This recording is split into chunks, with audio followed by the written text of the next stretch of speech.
Pergilah dan perbuatlah demikian. Bapak Ibu, saudara-saudari yang terkasih dalam Kristus, jika Tuhan itu Maha Pengasih dan Penyayang, lalu mengapa ada begitu banyak penderitaan dan kejahatan di dunia ini? Banyak orang agnostik yang meragukan keberadaan Tuhan, menolak untuk percaya kepada Tuhan karena masalah yang tampaknya tidak masuk akal ini. Jika Tuhan adalah cinta, maka kejahatan dan penderitaan harus dilenyapkan dalam segala bentuknya. Apa jawaban Tuhan atas dilema manusia ini? Perumpamaan Yesus tentang perampokan di jalan raya memberi kita petunjuk yang kiranya berguna. Yesus menceritakan kisah dramatis ini sebagai tanggapan terhadap seorang Yahudi yang saleh, yang ingin memahami bagaimana menerapkan perintah kasih Allah yang agung dalam situasi kehidupan manusia setiap hari. Dalam banyak kata, orang Yahudi yang berpikiran religius ini berkata, saya ingin mencintai Tuhan sebaik mungkin, dan saya ingin mencintai sesama saya sebaik mungkin pula. Tetapi bagaimana saya tahu bahwa saya memenuhi kewajiban saya untuk mencintai sesama seperti diri saya sendiri? Yesus pasti tersenyum ketika mendengar orang ini menantangnya untuk menjelaskan kewajiban seseorang terhadap sesamanya. Bagi orang Yahudi yang percaya, hukum kasih itu jelas dan sangat sederhana. Perlakukan sesamamu seperti kamu memperlakukan dirimu sendiri. Masalah sebenarnya bagi orang percaya ini adalah definisi yang benar tentang siapa sesamaku. Dia mengerti sesama berarti sesama orang Yahudi yang termasuk dalam perjanjian yang sama yang dibuat oleh Allah dengan orang-orang Israel. Sampai titik tertentu, Yesus setuju dengan ahli yang tulus ini.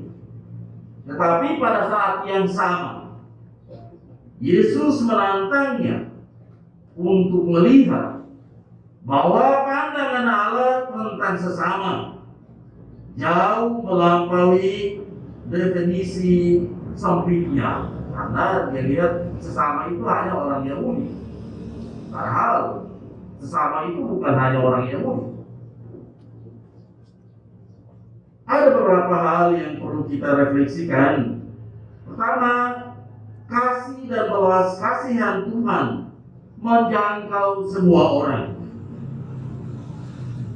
Yesus menceritakan sebuah perumpamaan untuk menunjukkan betapa luasnya kasih dan belas kasihan Tuhan terhadap setiap sesama manusia. Kisah Yesus tentang perampokan brutal di jalan raya sudah sangat familiar bagi para pendengarnya. Jalan dari Yerusalem ke Yeriko melewati lembah sempit berkelok-kelok yang dikelilingi oleh tebing-tebing berbatu yang curam. Banyak orang Yahudi kaya dari Yerusalem memiliki rumah musim dingin di Yeriko. Jalan raya sempit ini berbahaya dan terkenal dengan para perampoknya yang dapat dengan mudah menyergap korbannya dan melarikan diri ke perbukitan. Tak seorang pun yang waras akan berpikir untuk bepergian melalui jalan raya berbahaya ini sendirian. Jauh lebih aman untuk bepergian dengan orang lain untuk perlindungan diri dan pertahanan diri. Hal kedua, prasangka kita menghalangi belas kasihan.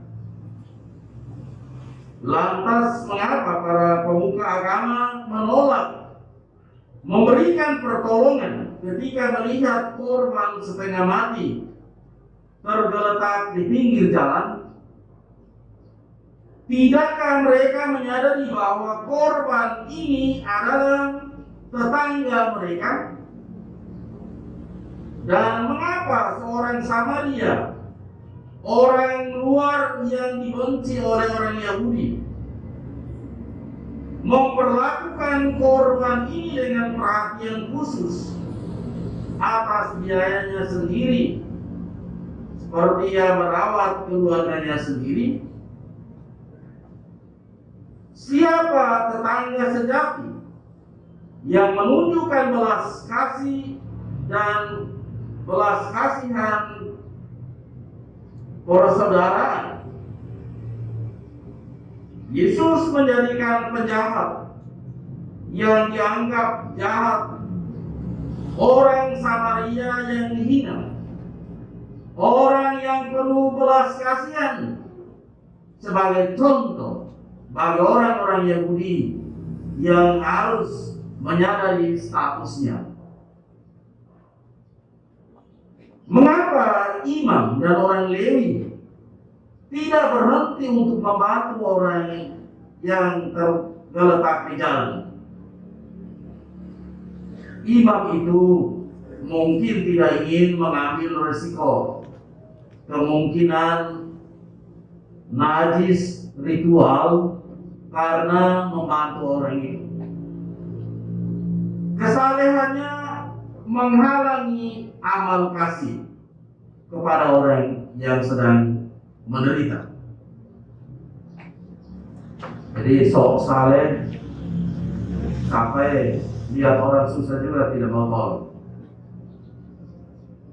Mungkin kita juga lakukan itu. Saya juga mungkin lakukan itu.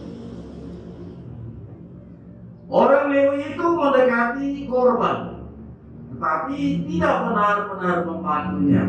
Dia lewat. Mungkin dia takut bandit menggunakan umpan untuk menyergapnya. Orang Lewi ini mengutamakan keselamatan pribadi daripada menyelamatkan tetangganya. Saudara-saudara yang terkasih dalam Kristus, Tuhan mengharapkan kita untuk berbelas kasih seperti Dia berbelas kasih. Apa yang diceritakan oleh kisah Yesus kepada kita tentang kasih sejati bagi sesama. Pertama, kita harus bersedia membantu. Bahkan jika orang lain membawa masalah pribadinya sendiri kepada kita untuk kita memberikan solusi kepadanya. Yang kedua, kasih dan kepedulian kita untuk membantu orang lain yang membutuhkan harus bersifat praktis. Tidak hanya omong, tapi lihat kenyataan, bertindak seperti orang Samaria tadi. Dia tidak takut siapa-siapa. Dia membantu. naikkan orang itu ke keledai tunggangannya sendiri, dia bawa ke penginapan, suruh merawat orang itu, dia membayar. Kalau kurang, besok saya datang bayar tambah lagi. Ini praktis daripada berteori. Dan yang terakhir, kasih kita kepada sesama harus seluas dan seinklusif kasih Tuhan. Tuhan tidak mengecualikan siapapun dari perhatian dan cintanya. Kasih Tuhan tidak bersyarat. Jadi kita harus siap berbuat baik kepada orang lain demi mereka, sebagaimana Tuhan baik kepada diri kita. Yesus tidak hanya mengajarkan cara kasih Tuhan, tetapi dia menunjukkan seberapa jauh Tuhan bersedia pergi untuk berbagi dalam penderitaan kita dan untuk memulihkan kita pada keutuhan hidup dan kebahagiaan kita. Yesus mengalahkan dosa, penderitaan dan kematian melalui kemenangannya di kayu salib. Kematian yang memberi kita kebebasan dari perbudakan dosa dan janji hidup abadi bersama Allah. Dia rela berbagi dalam penderitaan kita untuk membawa kita ke sumber penyembuhan sejati dan kebebasan dari dosa dan penindasan. Belas kasih sejati tidak hanya mengidentifikasi dan berempati dengan orang yang kesakitan, tetapi mengambil rasa sakit itu pada diri sendiri untuk membawa kebebasan dan pemulihan bagi orang yang kita jumpai. Kita berdoa dalam perayaan ini supaya kita tidak siri-siri orang lagi dalam berbuat kasih. Karena banyak kali kita siri. Oh, yang ini bukan saya punya orang. Oh, yang ini bukan dari agama saya. Mari kita berdoa agar kita